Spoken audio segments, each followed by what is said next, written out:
واللي كتردوا واش تعملوها ولا ما تعملوهاش. هاد العبد الضعيف ضحكت عليكم، قسما بالله لا ضحكت عليكم. سمعتوا؟ بشعار الله الوطن الملك. السلام عليكم متابعينا الكرام ولكل من التحق بنا مؤخرا. إذا متابعينا الكرام، فضيحة من العيار تقل من طرف النظام الجزائري العسكري الفاسد كالعادة.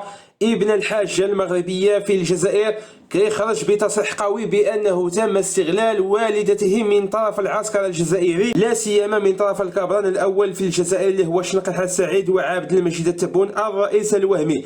متابعينا الكرام، غادي نخليكم مع الفيديو اللي غادي نعلقوا عليه. كنتمنى أنكم تخليوا الآراء ديالكم في التعليقات ونخليكم مع الفيديو.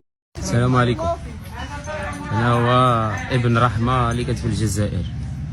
عاش الشعب الجزائري الطيبوبة ديالو والحنان ديالو والنفس ديالو اللي فيه، والشكر ديالو والشكر بزاف هذيك لاكابيني ديال الاطباء.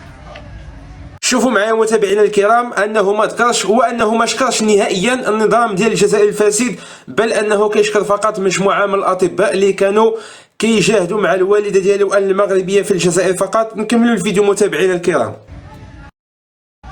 حق شي مسائل سياسيه عار حشومه.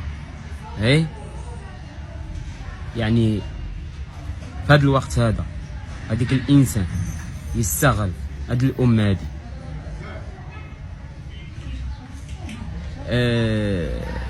انا ما نقدرش نوضح بزاف د الحاجات. بالحق تم استغلال الام ديالي من طرف السياسيون العسكري الجزائري. اذا متابعينا الكرام، كما شفتوا معنا ان هذا الشخص في هذا الفيديو كيأكد بانه تم استغلال والدته من طرف العسكر الجزائري على جميع مواقع التواصل الاجتماعي في الجزائر وخارج الجزائر، حيث انهم حولوا هذه القضيه الانسانيه الى قضيه سياسيه حسب التعبير ديالو الشخصي دائما. غادي نكمل الفيديو متابعينا الكرام. عمي تبون هذا كاين واحد الدري وجد الله بوبري منزلينها تما شعبي الله يعمر سلعه، عاودوا لي عليه الناس حاني السيد صافي. هذا ما في الامر. وهنا بطبيعة الحال متابعينا الكرام كيأكد لنا هذا الشخص بأن الحاكم الفعلي في الجزائر ماشي هو الرئيس الوهمي الحالي عبد المجيد التبون، بل هو النظام العسكري الفاسد برئاسة وبقيادة الكبران الأول في الجزائر اللي هو شنقة السعيد، واللي كيأكد بأنه كيستغل الرئيس الجزائري الحالي عبد المجيد التبون في مجموعة من القضايا السياسية مع مجموعة من الدول في العالم، لا سيما مع المملكة المغربية بالخصوص. حاجه اخرى ولا زاد شي حاجه اخرى كثار غنزيد عندي ما نقول، والامور واضحه موثقه. راه ضحكت عليكم على هذيك السياسيون، اقسم بالله لا ضحكت عليكم. شفتي نتوما هذيك القرايه ديالكم وهذيك الدماغ اللي عندكم واللي كتردوا واش تعملوها ولا ما تعملوهاش. هذا العبد الضعيف ضحكت عليكم، قسما بالله لا ضحكت عليكم. سمعتوا؟ وهنا كيأكد من جديد بأنه ضحك على السياسيين الجزائريين وعلى النظام الجزائري الفاسد ككل، حيث أنهم عندهم مستوى ضعيف بزاف، لا سياسيا ولا لغويا ولا اجتماعيا ولا حتى رياضيا. هذا الشخص الضعيف كما كيقول بأن هذا العبد الضعيف ضحك على السياسيين الجزائريين ككل وعلى النظام الجزائري الفاسد. غادي نعاودوا نسمعوا لهذه المقولة ديال هذا الشخص بأنه ضحك على السياسيين الجزائريين والمسؤولين الجزائريين من جديد. عليكم قسما بالله لا ضحكت عليكم. سمعت؟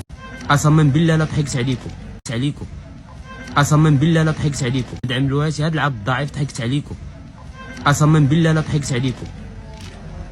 سمعتوا؟ تهلاو في هذيك الشعب، تهلاو اصاحبي، تهلاو. حشومه عليكم والله العظيم، بالله الحشومه عليكم. السلام عليكم. إذا متابعينا الكرام، كما لاحظتوا معنا هذا الشخص كيأكد على النظام الجزائري الفاسد في هذا السياق، وفي اطار هذا الاستغلال الواضح من طرف النظام الفاسد الجزائري للام ديالو في اخر الساعات قبل سفرها الى المملكه المغربيه، كي اكد قلنا متابعينا الكرام على النظام الفاسد والكبران الاول الشيخ رحال السعيد باش انه يتهلا فقط في الشعب الجزائري اللي كيعاني الويلات مع هذا النظام الحكيم الظالم، واللي كيأكد بانه فاشل على جميع المستويات، لا انسانيا ولا اجتماعيا ولا رياضيا ولا سياسيا، بل انهم باغين انهم ينظموا مجموعه من المسابقات العالميه في المستقبل، وهما ما قادرينش حتى ينظموا مستشفى صغير في الجزائر باش انهم يداويو الشعب الجزائري المغلوب على امره والمستغل من طرف النظام الفاسد، واللي كيأكد دائما بانه كيدعم الجبهه الانفصاليه والاطروحه الانفصاليه اللي هي البوليساريو على حساب اموال الشعب الجزائري، لا سيما الشعب القبائلي الشقيق للمملكه المغربيه، واللي كيطالب باش انه ينفصل على النظام الفاسد الجزائري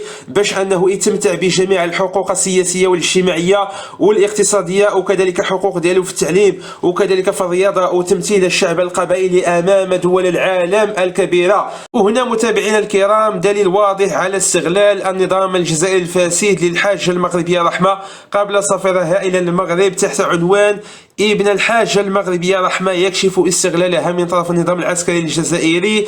وفي تفاصيل الخبر كشف ابن الحاجة المغربية رحمة الغزواني بطبيعة الحال التي هبطت بها طائرة اضطراريا في الجزائر بأن والدته تعرضت لاستغلال سياسي واضح وفاضح من طرف النظام العسكري الجزائري الحاكم في الجزائر.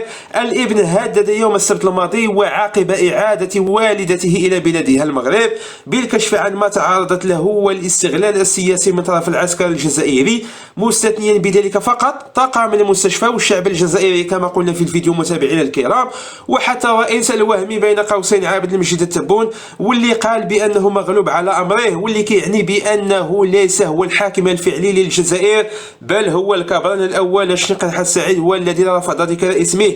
لكننا متابعينا الكرام كنعرفوا أنه هو اللي كيحكم الشعب الجزائري والجزائر، وهو اللي كيستغل الخيرات ديال الجزائر وكيصيفطها تجاه النظام الفاسد، وكذلك تجاه جبهة البوليساريو الانفصالية على حساب أموال الشعب الجزائري المغلوب على أمره. متابعينا الكرام كان هذا هو الفيديو ديال اليوم، كنتمنى أنكم تدعموا القناة باللايك والاشتراك والبارطاج متابعينا الكرام ضد أعداء الوحدة الترابية للمغرب، وباش أننا نقضيو على هذا النظام الحاكم في الجزائر واللي كيهاجم دائما المملكة المغربية الشريفة بتهم باطلة. متابعينا الكرام إلى فيديو قادم إن شاء الله، شكرا لكم على المتابعة، إلى اللقاء. بشعار الله الوطن الملك.